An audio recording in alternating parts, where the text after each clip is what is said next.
Perkenalkan, nama saya Helena Lukmetiabla, saya kelas 12 Akuntansi 2. Pada video kali ini, saya akan menjelaskan mengenai pajak penghasilan final serta jenis-jenis penghasilan yang kena pajak final. Jadi apa itu pajak final?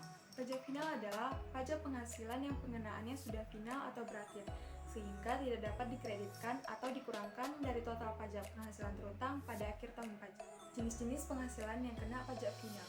Yang pertama, penghasilan dari bunga deposito dan bunga obligasi.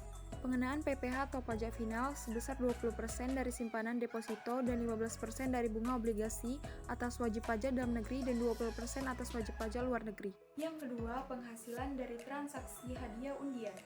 Pengenaan PPh atau pajak final sebesar 25% dari transaksi hadiah undian.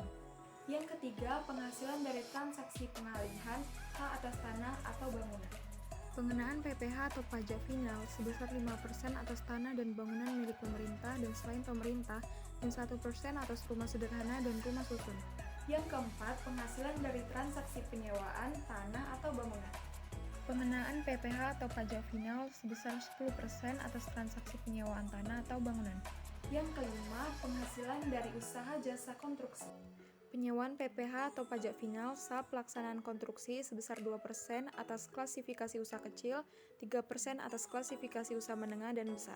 Pengenaan PPh atau pajak final saat perencanaan dan pengawasan konstruksi sebesar 4% atas klasifikasi usaha kecil, menengah, dan besar.